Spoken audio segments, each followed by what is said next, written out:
everybody. This is Everything is Fine, Nothing is Ruined, a show about your favorite people in the world. Me, Tristan, and my friend here is Hassan. That's me. Yeah, and we're just gonna like break into it today, right off the bat. We started a crime empire. I'm sorry. We? Yeah, we. I haha. I don't remember being involved in starting a crime empire. Well, you were there. I don't think I was. Well, I hate to tell you, son, but you definitely were there.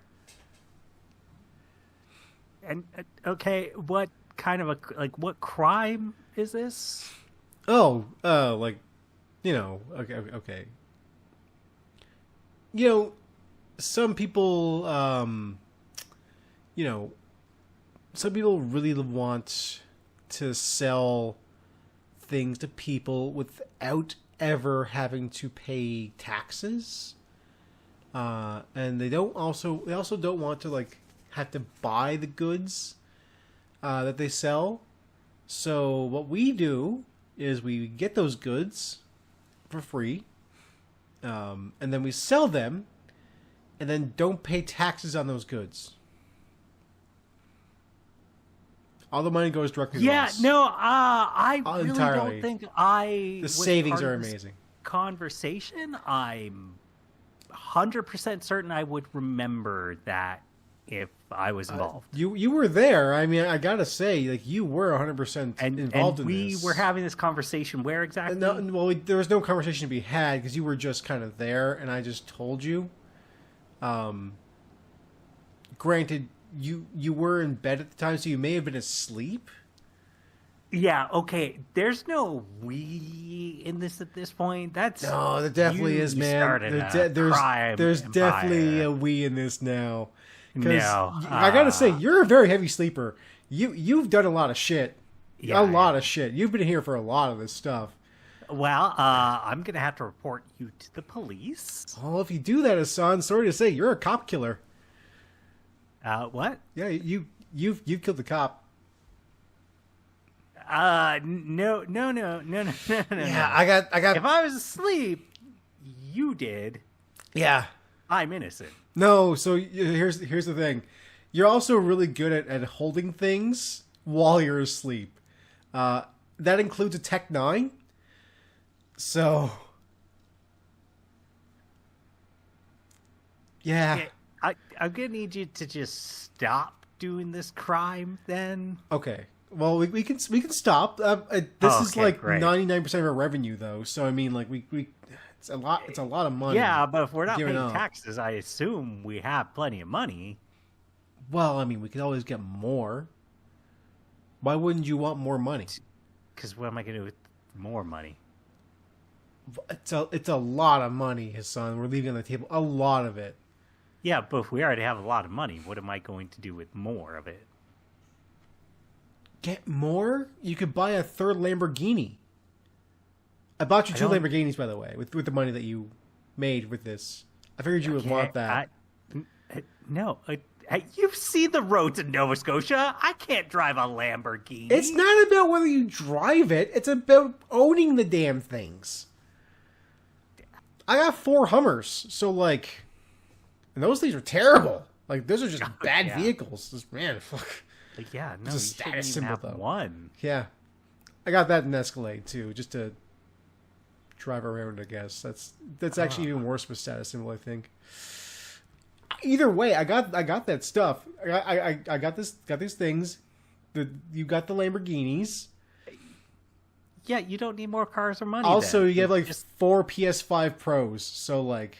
I don't even want one of those. I know you don't. That's okay. You got them. All these purchases are made in your name using your money that we made together. In our business deals. In Criminal Empire. Yeah, we're shutting it down. We're stopping it all. Oh, okay. Sure. I guess so. Wink. Okay, I'm going to start locking my door to my bedroom and we're stopping all of this. Sure we will. Wink.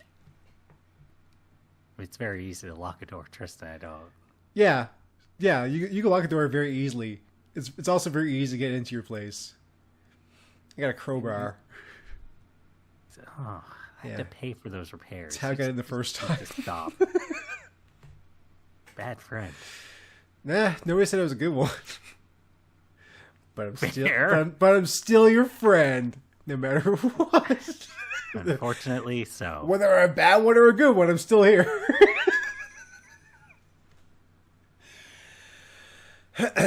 Well, it's time. Okay.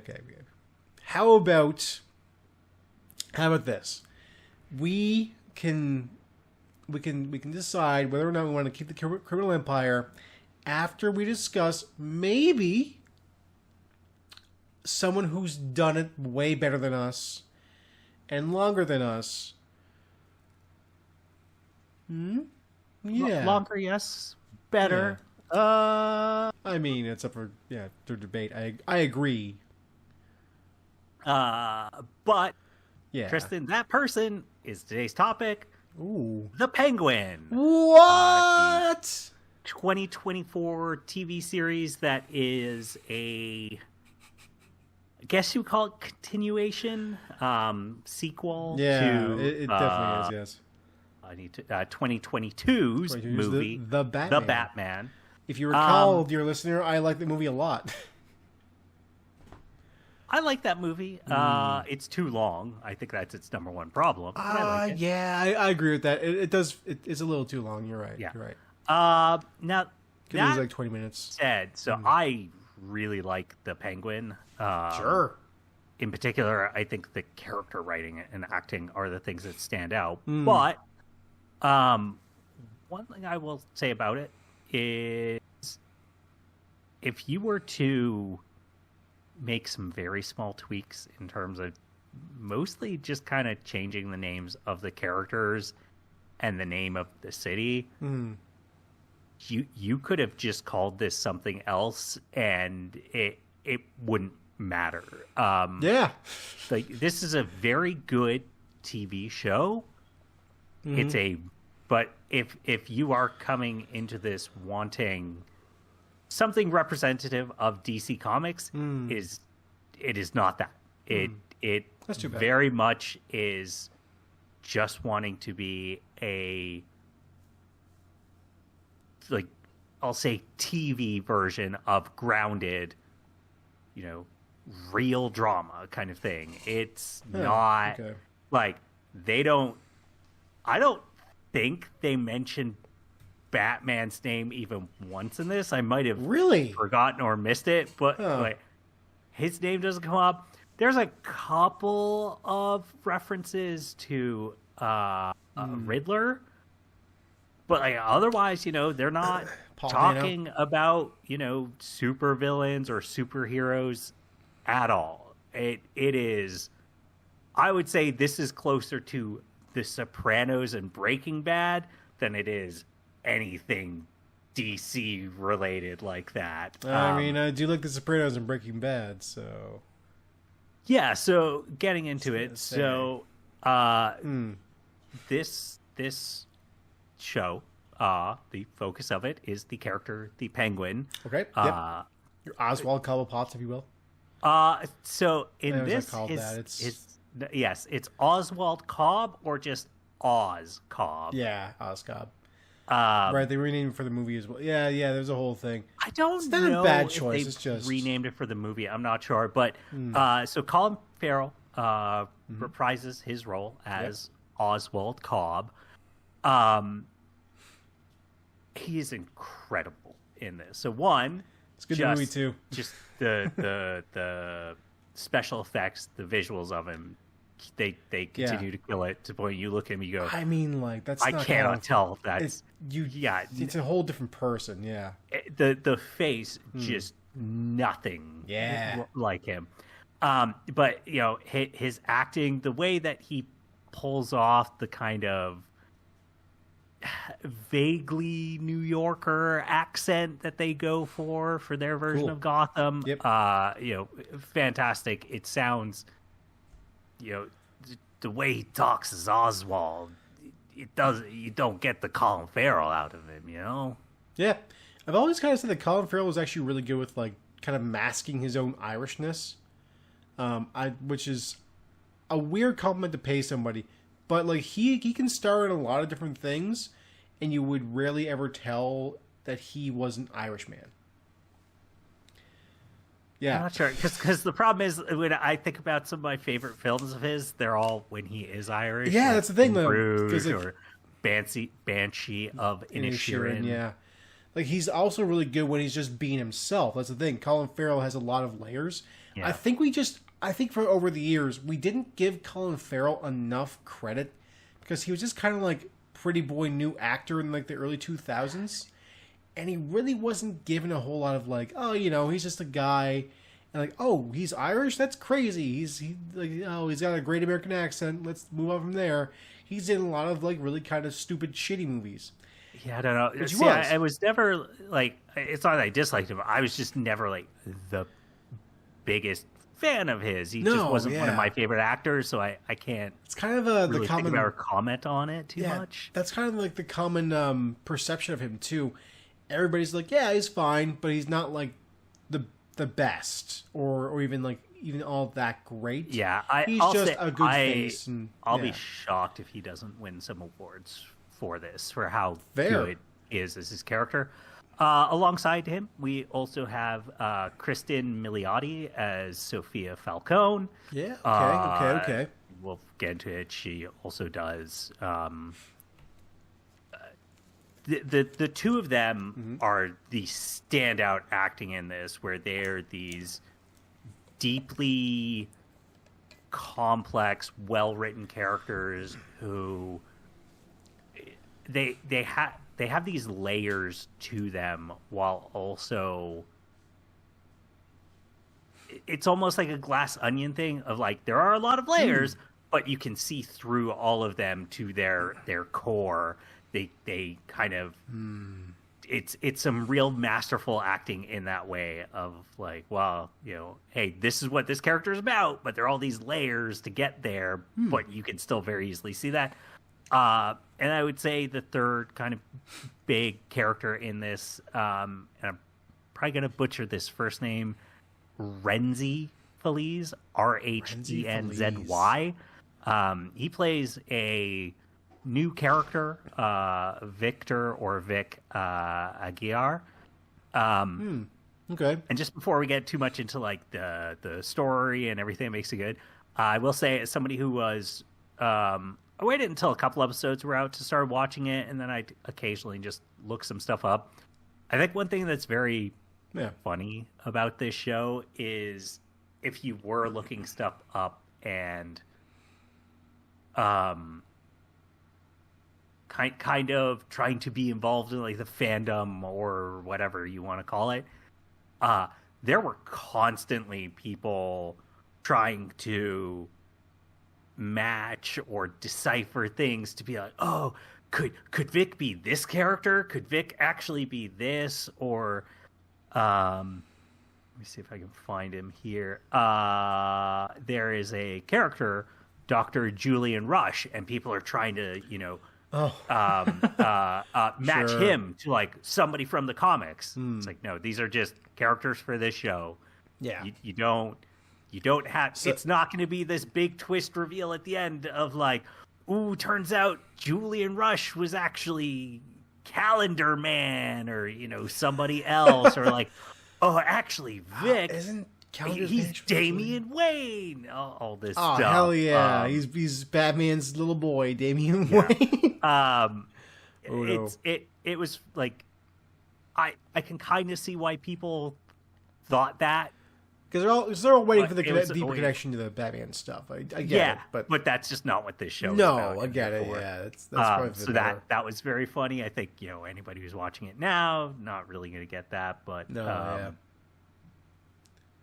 So getting into it, so the actual plot of the show takes place after the Batman. So after Riddler has blown up the dams. I forget exactly what it was that he destroyed that caused the flooding and damage to the city. It was dams / the waterways in Gotham. It held that. back the because Gotham was built kind of like on the Montreal Expo Theater was built on top of the water. So it wasn't exactly built from land. It's not islands or so. I forget how they did in the movie because it's been a while, and they don't really they don't really get too much into that. It's not interested in that, but it takes place a couple months after that. I think rough timing. Oh yeah. And so that also means that Carmine Falcone is now dead. Yeah, sure is. Oswald was one of his Associates. minions. Yeah. Associates, yeah. Business partners. And so, not business partner because he worked for Carmine. True. There are other gangs that are business partners. Associates. Oswald directly worked underneath him for him. And so basically, what ends up happening? His son is trying to take over the family business. Comes to visit the club that Oswald runs. Oswald kills him. Yep, checks out. And that's next day. Runs into his sister, Sophia Falcone, and she has been released out of Arkham Asylum. And the reason that she was sent there, and it's going to be hard because there's a lot of story stuff, but the reason that she got sent there is because I believe it's 10 years ago.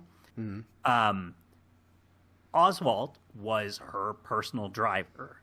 Oh. And at an event, a journalist wanted to talk to Sophia about women who were murdered and had interacted with her father. Basically, the implications being Sophia's father is basically having sex with these women and then murdering them after. As you do. Initially, Sophia, tells the lady leave her alone. She then has a secret meeting with this journalist a couple nights later or something.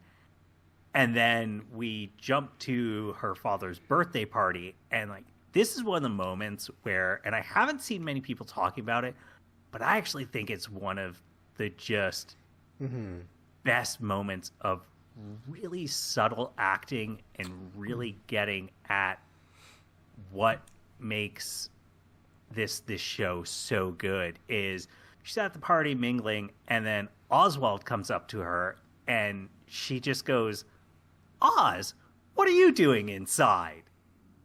And he just gives this, doesn't say a thing. It's just this look that I cannot do it, that Colin Farrell manages to pull off, where it's like the equivalent of, if you showed up to a party and the first thing out of a friend's mouth was just like, "Wow, you went with that shirt, huh?"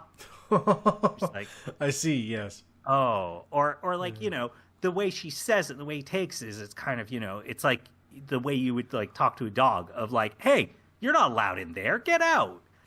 He just has this look. He's like, yeah. He has this look, and he just goes, "Your dad wants to talk with you." And so she goes to her dad, and basically what has happened is Oswald had ratted her out. Basically said, "Hey, your daughter's meeting with, this journalist."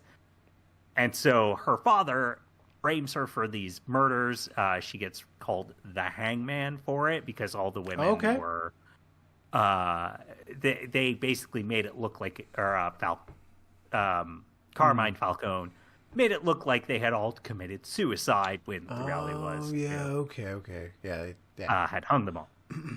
And so Sophia has some very complicated feelings about Oswald, obviously, but the Oswald in this show is one of the most reprehensibly Weasley self-survivalist people I have ever seen written. He is an incredibly well-written and portrayed character for how just utterly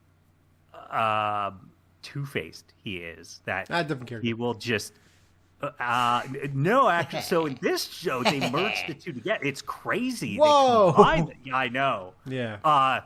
Weirdly enough, he's also Firefly. There's just one episode where he's just flying around the city with the rock band. That'd be fucking hilarious. It's weird. That'd be really good if for the first let's say it's 10 episodes. The first 9 are just played straight crime drama. Episode 10 is just full on Batman bullshit. Just flying around. Sophia, check out the new hand. Oh.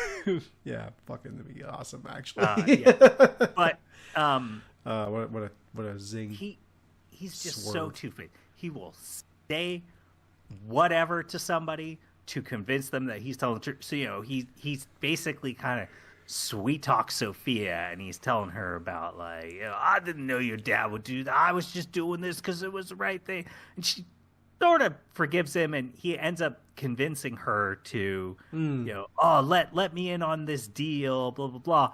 But she suspects that he is the one who killed her brother, which he had. Shocker. So what he ends up doing is, when she kind of tips her hand that she suspects him, he goes to Salvatore, or Sal Maroni, who is another. So, for anybody who doesn't know, the Falcones and the Maronis are what I would say are just very classic, very mafioso early families, Batman villains. When to say Joker. Yep. I think Riddler's a little bit newer, but Joker and Penguin are older characters. Back then they were just the Falcones or the Maronis. They were just guys, and so this is the time where most of what Batman was fighting was just normal dudes, normal dudes. Yeah, criminal and elements. So he basically goes to Maroni, and he's like, "Hey, because Maroni basically got betrayed by Carmine Falcone, and that's how Carmine took over and became this dominant force in the city when it was the Maronis before him." Basically goes to him, he's, telling him, let me come over to your side, blah, blah, blah. And he gives Maroni back a big old fat ring that he wears on his pinky. As he do. That Carmine took from him because he stole it from Carmine's son. And so, he wants to kind of work with them. And so what ends up happening, Sophia kidnaps Oswald. Yeah. She's interrogating him because there were some kids that basically saw him moving. I mean, it was just, garbage bags was the body the night that it happened at his club. And, she's saying, this kid saw stuff, what's up? And then they just hear something, and it's this vehicle crashes, her brother stuffed in with the finger cut off, which that becomes an important thing later. But so the one who had done that is actually Victor Aguiar. So he was one of those kids who had saw what Oswald had done. Yeah. Oswald basically kind of, when he sees, so what was happening is these kids were trying to steal his car. He pulls a gun, starts shooting them. Vic's like, okay, hey, I've not really been a criminal before this. He mostly grew up in his dad, I think, was a mechanic. Nice, stable household, but what the Riddler did, his family died in it. I forget the name of the area he's from. Old Gotham, probably. I think it's called something Heights. It was sort of I would say it's an equivalent of Queens, New York, where, it's not meant to be, the slums, but it's not where the rich elites live either. Working class neighborhood, let's call it. So his family dies in that. It's kind of become this rough neighborhood. They don't have power most of the time as a result. So that's why he's doing this. And basically Oswald lets the kid live and kind of brings him in, under his wing. Like, not quite protege, but sort of I'm going to make you one of my lackeys. And so Vic is the one who stuffed this brother's body in, crashed the car. That basically convinces Sophia, hey, actually, maybe Oswald didn't do this. Maybe he's on the up, and it was the Maronis, and convinces her to work with him to create this bliss. It's a drug they call bliss. It's supposed to be the new hotness, blah, blah, blah. So Oswald's whole thing throughout this is that he is just constantly pitting all these different groups and gangs against one another to just try and, keep himself alive while also progressing through stuff.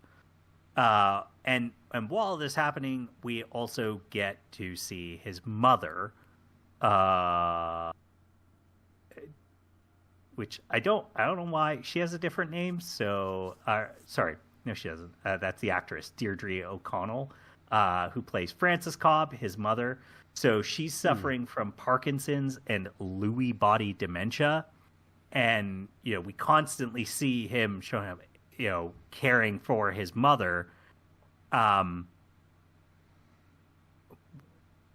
We'll get into that part. So while all that's going on with him, Sophia's whole thing is that, so her father framed her for those murders, sent her to Arkham for 10 years, where she was basically subjected to like electroshock treatment, and she's in this institution with the sort of typical Arkham violently deranged inmates. At one point, the head, I guess he would probably be a doctor. I can't see his name here, but he basically ends up making one inmate kill another inmate to basically try and test Sophia and see how she'll react and what she does. Yeah. But Sophia's whole thing is, and she is this deeply interesting character as a result, is she both wants revenge on her family because they all basically testified against her, or none of them came to visit her there. They kind of all just listened to her evil, psychotic dad, really, Hey, he was having sex with these women, murdering them, and then making it look like a suicide, right? And so she basically initially gets out and kind of just wants to have power within the family. But then as she sees what the family is really like, decides, no, what I need to do is erase this family. I am going to tear it down and just make it so it never exists. And she eventually, I wouldn't know if I would say like she legally changes it, but she decides to instead go by Sophia Gigante. I was going to ask if she goes by, become the Gigante family. Yeah. So fun thing with that, Gigante is supposed to just be her like moniker, because I know who they chose for this show to play Sophia and all this stuff, and she's a kind of a slight woman. She's very small, but and the idea is, I think the idea here is to like get someone to act as her who's more petite, to then kind of bring it to personality as a bigger thing. In the comics, the Gigante thing is a very literal, overly literal thing, because she is like 7 feet fucking tall. And we'll just push her no, she's definitely purposefully made. Okay. Petite and slender. That's cool. I like that take. And that works. And she's scary in this. There are times where she's scary in the comic too. When she just has certain people killed, or she's just being ruthless. Yeah. That genuinely like, oh, this is one of those moments where you go, this person, I believe they were an actual killer. I would believe they might be psychotic. I will say one of my complaints, I shouldn't say complaints. It's not a complaint about the show. It's a kind of complaint about me, but also television in general, is that basically up until maybe the last episode or the last 2 episodes, so when she gets sent to Arkham, everybody is basically telling her, no, you did it. You killed those women, the doctors there, her family, etc. I am so used to the way that television portrays sort of quote unquote insanity. Yeah. And was just expecting that there was going to be a twist at some point where it went like, oh no, actually she did do that. She is. It doesn't help that they make her, an evil murderer in this. I just kept expecting that they were going to reveal, like, oh, actually, no, she was the hangman. She was responsible for killing those women, and that this is just how TV always goes. That, oh no, the crazy character the character who gets sent to an asylum and told you did this thing, and they insist they didn't. Actually, they did. Oh my God, who can believe it? Yeah. I feel like it's every show, and I just was so conditioned. I kept being unsure until the very end, and it did somewhat harm my watching the show, and it is not the show's fault. Yeah. The show does nothing to actually hint at the fact that maybe she actually did do those murders and is just crazy. It does not have any of that, but I'm just so used to that in most media that I was sure it was going to do that. So credit to the show for not doing that. But please don't be an idiot like me who the whole time just expects like, all right, so when are we going to have that reveal? Because that's everything these days. Pretty much. Yep. You're right. It's always a big reveal. Big swerve. Yeah. Take a pause for a second. Go ahead. No, I was pausing. Oh. Go for it. So I will say I do have some complaints about the show, even though I think it's one of the best shows of the year. Nothing's perfect. One of them would be, I think this show, it's a very character and story focused show. And that as a result, it's hard to get a feel for sort of, and I imagine part of this is them wanting to have this fit within the Batman, the movie, because there is a second one being made. Yes, there is. Yeah, they want to fit within that, and this is going to be the Batman stuff that they're doing right now is going to be separate of some of the other DC stuff they're working on, like the upcoming Superman movie. But the city itself of Gotham, it's kind of hard to really get a feel for like the dynamics of the city beyond the fact that there is very much a wealth inequality happening. The actual, say, layout of the city and the sort of dynamics between neighborhoods, etc., it really doesn't get too much into that, which for a show that...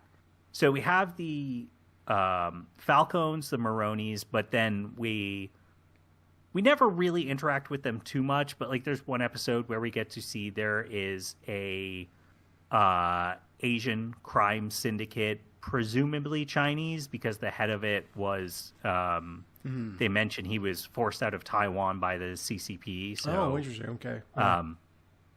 Presumably they are some sort of a Chinese gang. We see sort of a female gang. There's a black gang. So we know there are these different gangs and that they have their own sort of areas of the cities that they work out of, but it never just kind of shows us a map and talks to us about the city. Which is a shame because like there's one line where Oswald, so he at a certain point he strikes out against the Falcons and the Maronis, make an alliance. Oh. But he stole it's basically these mushrooms that they use to make this drug. He stole all of them. So he's the only one who can make bliss. Ooh. So he decides to set up shop, and he's trying to convince these other gangs to side with him instead of them. At one point, he's talking to one of the guys, and he has a speech about, oh, that bridge over there, your great-grandfather made it, but they don't even want to let you cross it because that's the good neighborhood. This is why, us common folk need to stick together and take down, these rich elites, the Falcons and Maronis. They've been living it up in their mansions while you guys have to live here in the city in the blah, blah, blah. That sucks. Okay, that's more interesting that there is this idea of this history to this city and those dynamics to it, but it rarely explores that stuff, and I did feel that at times held it back a little bit, that it made it somewhat difficult to just kind of understand some of the reasoning behind things. I get you. How certain things would play out because you just don't have that dynamic.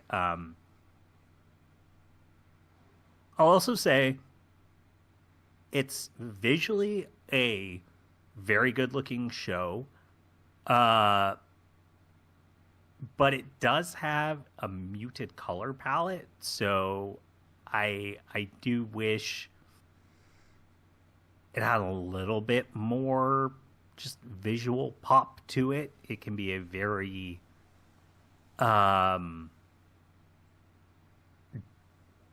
not quite the right word, but drab show to look at, especially. I've from what I've seen in like the trailer and that kind of stuff, it's a very brown show. Yes, yeah. So this is set, I'm gonna say, in the fall.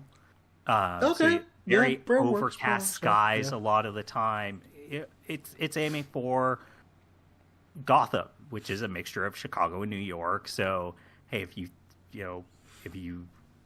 we're in Nova Scotia, very close, sort of parallel, very similar weather to both of those regions. Hey, our falls are very gray and very damp, and it does portray that very effectively because they, I guess, did shoot in New York. But yeah, it's looking at it like the cinematography is so good, the way they position cameras, etc. Yeah, but it's not like exciting to look at, is how I would put it. Even though really good work with shadows, with long shots, mostly actual real sets. I'm certain there's green screening going on, but it's hard to notice it. I will say that it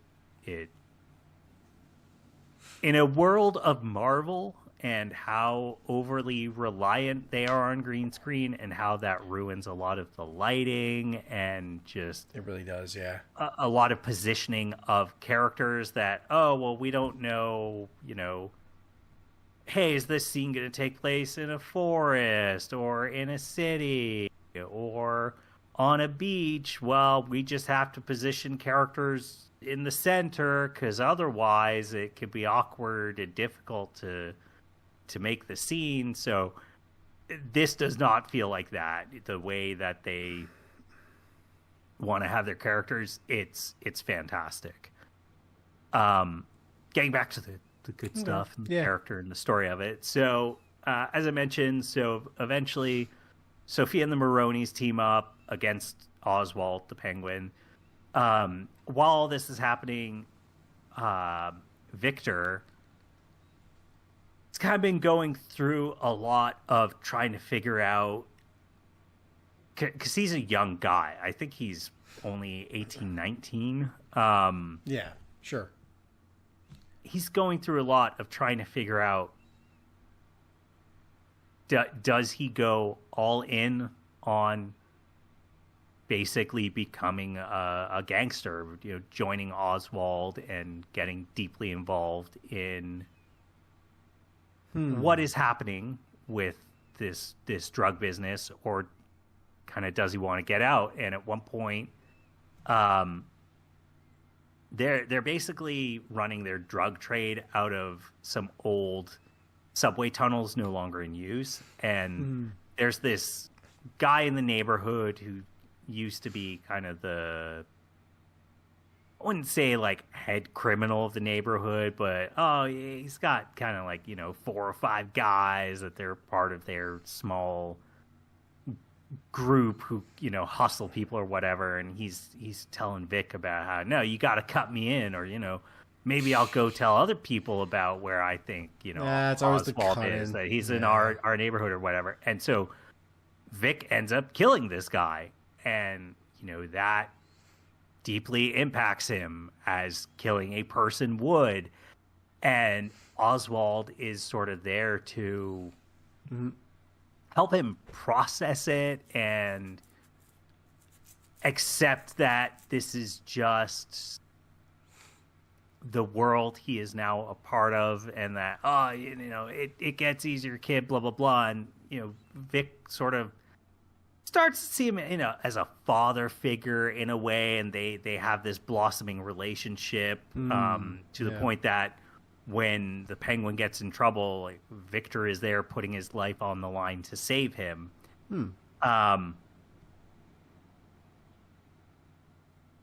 So I'm going to say, like, from this point on, big spoilers. Up to this point, there's definitely been some, but I'm about to just ruin a bunch of stuff about how this ends in that. So spoilers, stop now. You don't want to hear them. Yeah. So the 7th episode is this big flashback episode where we get to see Oswald as a kid with his 2 brothers, who earlier on we heard about them, that they passed away. His mother kind of went into depression, at one point overcame it. What we see is her mother sent them out I forgot what she was going to do. So she is involved with a gang of some kind of that kind. I think a bookkeeper. Sends her kids out to go do some stuff. On the way back, the kids go into these subway tunnels to play around. So Oswald has something wrong with his foot. At one point, we see him take his sock off, and it's just this grotesque, swollen, just deformed I'm foot. assuming some version of gout. No, like, it's deformed in a way that it's I don't know what it would be. I'm not enough of a medical expert to take a guess. But it's definitely more than a gout. It's either diseased or had some sort of, deformity from birth kind of thing. But the 2 brothers go down into this rainwater runoff area, and it's kind of down I don't know what you would call it other than it's the sort of built-in ladder onto a wall where, it's just kind of hand rungs. And Oswald gets upset, because they're playing hide and seek in these tunnels. So they've hidden down there. It's like, well, you have to come down here and shine the light on us. But because it kind of goes down and forward, he can't shine the light on them from just the entrance. But he would have a hard time climbing down the rung. So he's basically like, oh, well, screw my 2 brothers. I'm going to seal them in on this big turn thing. It then starts to rain. It's a runoff area for rainwater. Those 2 brothers drown as a result of it. So interesting. Okay. We are getting to see like, and Oswald knows this is happening, but he's just lying to his mother. He's like, oh, I don't know. They went to play with the arcade, but I wanted to come back home because I prefer spending time with you, Ma. Because Oswald just loves his mother. Maybe a slight Oedipus complex there. And then kind of hints at it. Okay. A little edible. Okay. Yeah. But we see, even as a child, he was this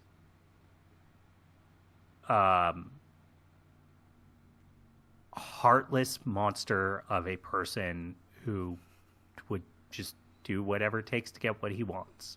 If it means killing his brothers, he'll kill his brothers. Because then, now I get to be alone with my Ma. I don't have to share my time with her and deal with these brothers. It's just me and Ma, which is what I want.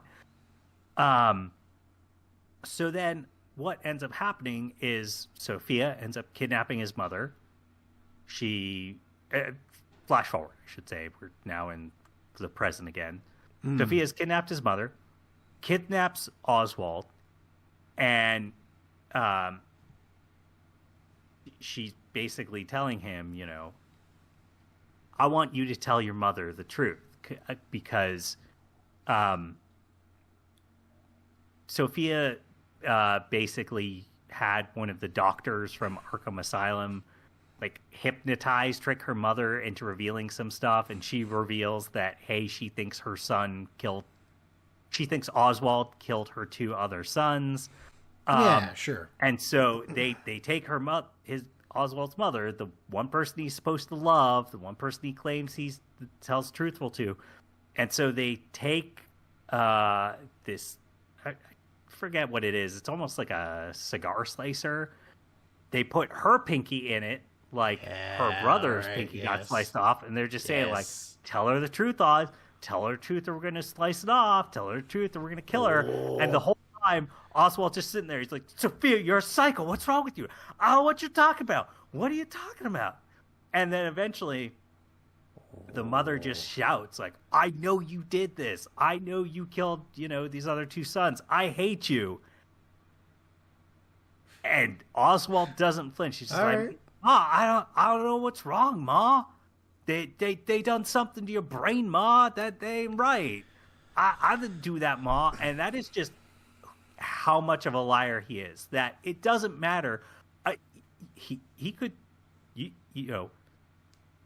could see him walk in, shoot a guy, have the gun in his hand, and you could go, Oswald, I just saw you shoot the guy. He's like, I don't know what you're talking about. I didn't do this. Because that's just how much of a weasel he is. Yeah. That he'll just keep repeating the lie. Not because he believes it, but because he's just there that if I just say this lie over and over and over and over, it eventually the lie is going to become the truth. Yeah. Even if I know it's a lie, it doesn't matter. I just have to make everybody else believe it's the truth, and then I'll get what I want. Yep. Fair enough. He manages to escape, and that's actually one of the kind of, by the end of it, complaints I would have about this show is there's a lot of just sort of lucky situations that happen with Oswald where he should basically die, but manages to escape it with, only some minor scratches. He actually gets stabbed in his stomach by his mom, but in the end of it, he's fine. Yeah. But that ends up, by the end of it, kind of just feeling silly. But he basically escapes. He manages to see a city councilor, convinces this counselor that, I want to go clean. I want to get you. I'm going to help you become mayor. You help me become a counselor, and then we're going to pin this all on Sophia Falcone. And so, okay. Yeah, sure. There's a bunch of other stuff that happened. She basically blew up the tunnels where his drugs were, etc. So eventually the tables turn. He captures Sophia. takes her out to this river where she thinks he is going to shoot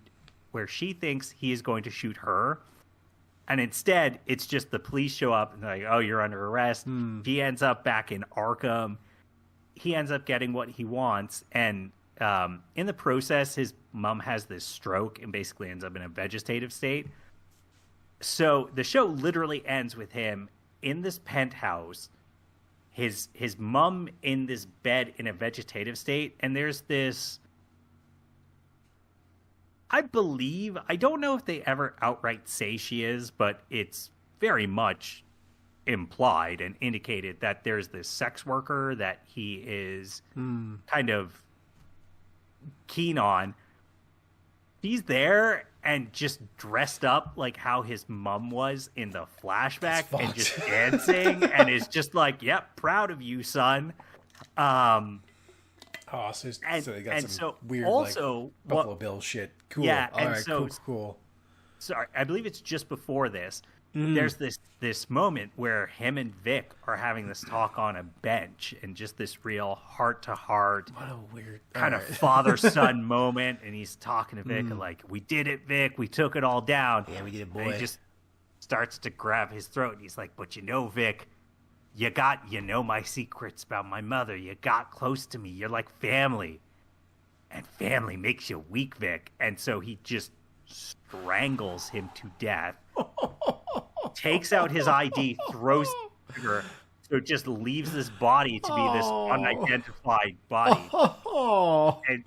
And so that's basically how it ends. He murders Vic, cold. penthouse with this Oedipus complex with his mom, and that's how it ends. And that is why I do not want a season 2 of this show, because fair enough. We've basically seen this character climb to the Mount Everest peak of evil. And could you tell more stories with this character that would be interesting? Yes. Yeah, obviously. Yeah. But my problem is you can't further evolve this character. There's no further evolution for him. We've reached the peak. Can you tell additional stories? Sure. But to continue this analogy, it's just he'd just be taking a path up to the peak, but it's still going to be the same endpoint. There's not going to be new elements to explore with him. There's not going to be new emotional, revelations to him. We have seen how evil he can be. We have seen how heartless, how just Weasley he can be. Okay. Yeah, he is an interesting character, but the only way I think you can do a Penguin season 2 is if the main character is somebody else and the story is more like, oh, it's about this sort of new criminal who's trying to usurp his spot or whatever, and he's the antagonist instead. It's about somebody playing off of him rather than him playing off of other people. Maybe you can make something interesting, but honestly, I would just rather see it as, nope, we had this incredible story. We do not need more of this character. You have shown us everything you could with this character. There is nothing this character could do that would shock me at this point. There's nothing he could do that would go, wow, that's the worst thing he's ever done. We've seen it. He's murdered his brother. He's murdered a character that feels like a son. He's, taken down the Carmines and the Falcons, who he's worked for, all this stuff. He's now a city councilor. Also, there's a real nice little nod at the end where when he's a city councilor, the outfit he's wearing is the same one that the Penguin would wear in Batman the Animated Series, with the sort of golden vest. And God, what do you call it again? The tuxedos with the two tails. I think it's called a penguin tuxedo. Isn't it? It is. Yes. Yeah. He's wearing that with the gold vest, the top hat.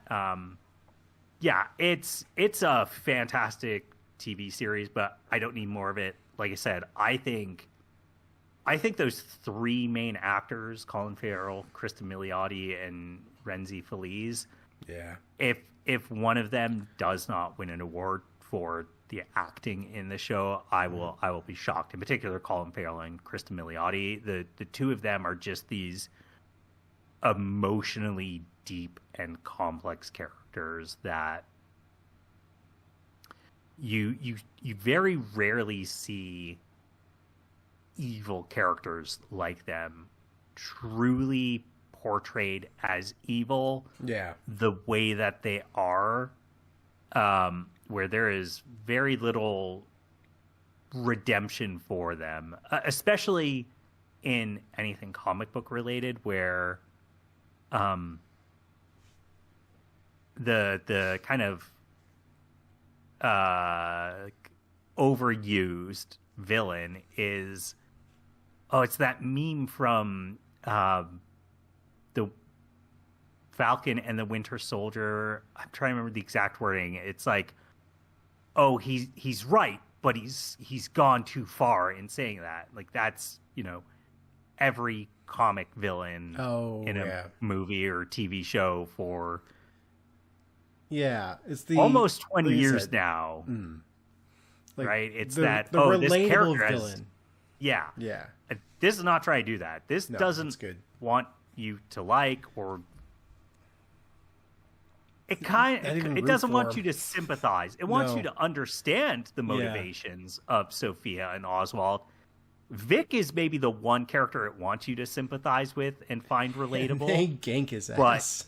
But Sophia and Oswald, no, it wants you to know these are bad people. You should not actually, like them as actual people.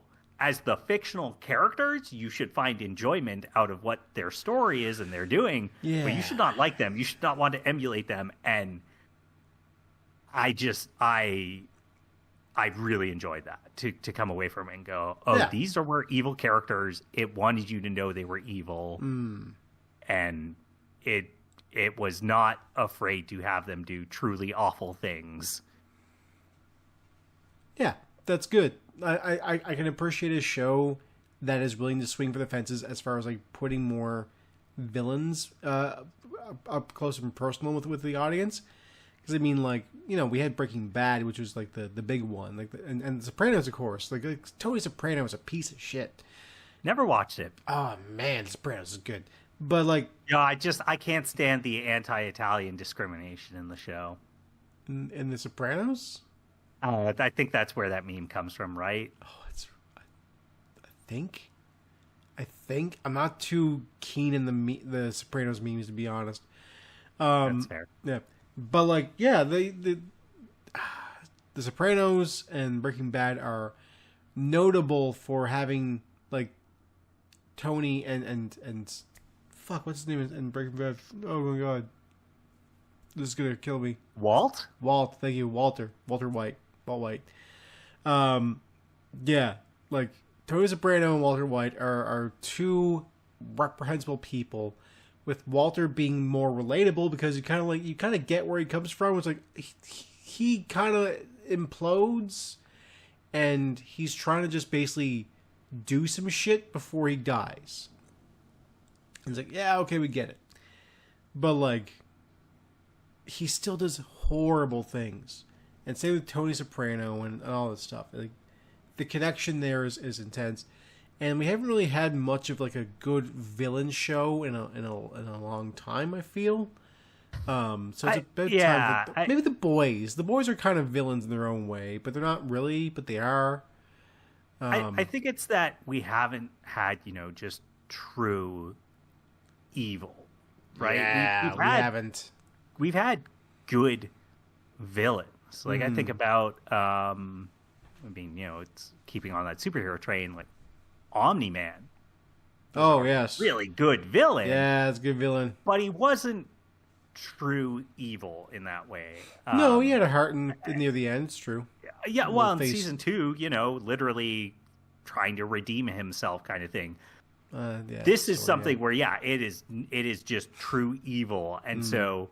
we've had good villains, but those villains are, again, they're always kind of justified. Or, exactly. There's a redemption. No, they're evil. That's it. They're bad people.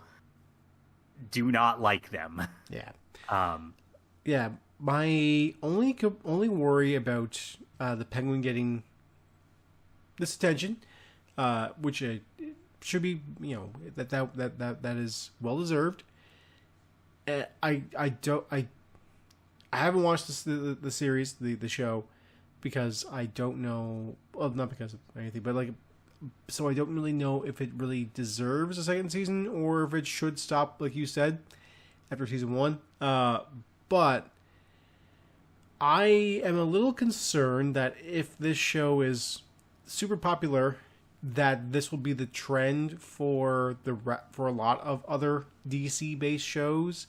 We're going to be like, hey, maybe not in DC, but like we're gonna make shows for Warner Brothers pantheon of characters about the villains, and they are going to be just truly scum, absolute evil. Let's go. Yeah, it's hard to tell because so James Gunn is doing his whole thing with that, and he is, yep. So there's the Superman film that's clearly going for campy in a way that I'm hopeful for. Me too. Yeah. I don't want to say excited yet, but definitely hopeful. I'm not gonna say for any piece of these things. He's also working on a cartoon. Is it Creature Commandos? Is that the right name? I mean, that would be them. Yes. Yeah. I'm into that. So it seems like his thing is going for a little bit more lighthearted, goofy, but he's also said, hey, we're kind of okay with having these offshoots, their own thing, separate from this. So yeah, all right. I could see that being the case. That, like, I would not be shocked if they decided that off of, because I'm looking at it. So apparently they're planning at least 3 of the Batman films. Like, would I be shocked if, they decided, hey, off of, another one of these, we're going to do a Joker or something? No, absolutely not. But they already did the Joker. As a TV series? Not a TV series, no. But it's a movie series. They made 2 movies. I don't think they're going to do the Joker anytime soon again, because that second movie bombed pretty hard. So, I think you underestimate corporate greed and how much somebody couldn't just be convinced when looking at a spreadsheet that's like, oh, so if we do the Joker, we make big money. Me like money. Me eat money. Good. Yeah, and then just greenlighting that. Yeah, you're not wrong. Yeah. But honestly, I hope this Oh. doesn't become like an anthology series like that, because I don't think that works. It doesn't work very well if, okay, we've already seen Riddler. I'm trying to think of other Batman villains that they would go for. Two-Face would be the next logical choice. Yeah, but then, Two-Face. They could do Clayface. They could do... Well, yeah, Clayface. I want to keep it grounded. So, they could do KG Beast. Condiment King. Condiment King might be... I would like to see a dark take on Condiment King. I actually would think that... I want to see how you do that. Oh, it actually that be could be interesting cool. for once. That could be cool. Or even what's his name? Crazy Quilt. Oh God! Try basically try and just Dick Tracy these guys a little bit, just enough, make them weird, but don't go too far into it. Yeah, but Clock I think King would be cool too. If they tried, actually, I could see that. That doesn't seem like it's that hard to make a crazy clock guy. No. But if they tried to make this an anthology season, and it was similar to the Penguin of just, hey, again, here's another season, new people. We're just here to show you how truly evil they can be. That doesn't work as well, because the Penguin works because it's a surprise just truly how evil he is in those last 2 episodes of being willing to have his mother's, Pinky get cut off and just continually lying to her, murdering Vic, all these things. That's a surprise. Wow. If you try a season 2 and, it's Two-Face, you're gonna go into it and just immediately going, oh, okay, well, hey, Two-Face loves this girl. Well, we know if this is just all about how evil he's gonna be, something bad's gonna happen to her at the end. So who cares? I think a good Two-Face show. Well, here's the thing: there are two ways to take this. Either you go Harvey Dent or Two-Face. You can't really have both. Hilariously enough, no, Tristan, they're the same person. No, I know. I know it's hard to believe, but they're the same person. But they're not though. But they are. But they're not.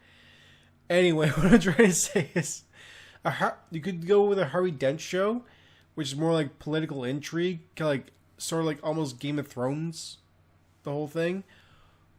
Or Two-Face would be more like, you know, Game of Thrones, but more so the crime political intrigue. So I think that is an interesting way you could take that.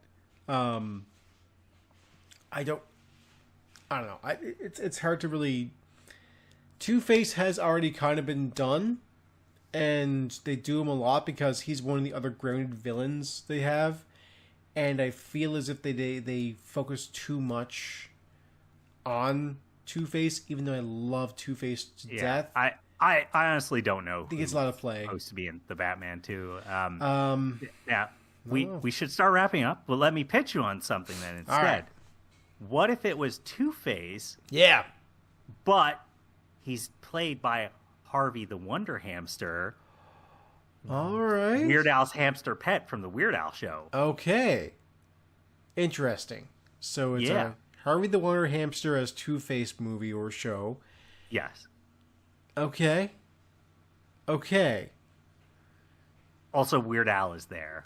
I mean, he would have to be. I think that just makes perfect sense. He could be one of the Two-Face's lackeys, I guess. No, it's like Weird Al. Yeah, I know. Not as an actor. It's just Weird Al being Weird Al. Yeah, no, I know. He could still be one of Two-Face's lackeys. Yeah. Okay. Yeah. Checks out. And on that note, awesome. We should wrap up. So why don't you tell people where to find us? All right, you can find us at. Oh, it's the Twitter. It's not Twitter. You can't. Honestly, you can't find us on Twitter anymore. Well, you can, but I just haven't deleted the account or anything. But where you can find us, we're all over on Blue Sky. Actually, yes, we are now. I have an account. Yeah, so do I.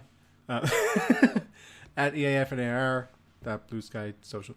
Just Eighth Year Podcast on Blue Sky.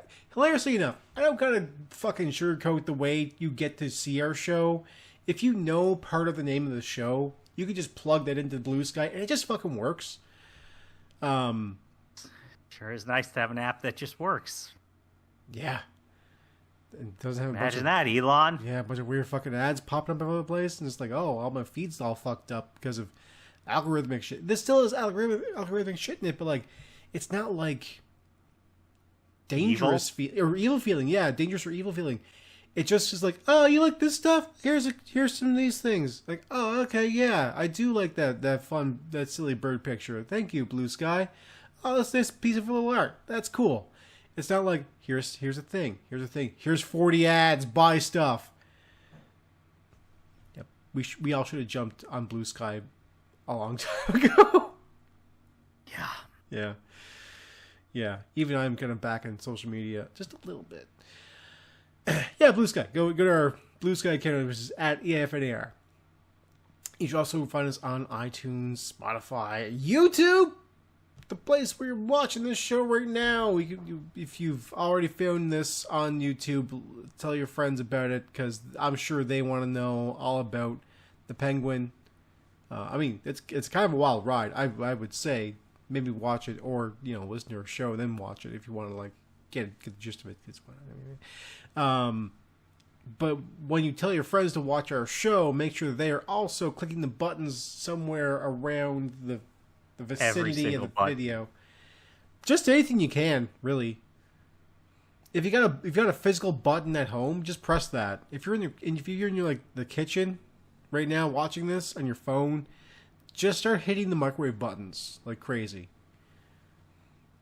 Like that White Stripes song, "The Hardest Button to Button." Yeah, which is all of them. Look up. I couldn't remember that song. You couldn't really.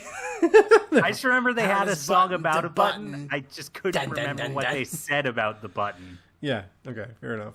Well, it was the hardest button to button. I'm not the biggest White Stripes fan. I I like them, but Yeah, I'm they're not okay. the biggest fan. They're okay. Yeah, I've never. Yeah, I agree.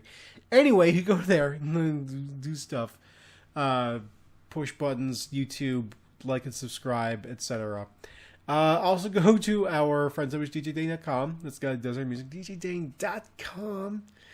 Go there and hey, I guess now I'm looking for like an opening for like a crime partner. So if you want to like shoot him an email on my behalf. No, we're stopping the crime. We are stopping the crime. Yeah. Oh, okay. Maybe don't shoot him that email to start causing crimes with me. Wink.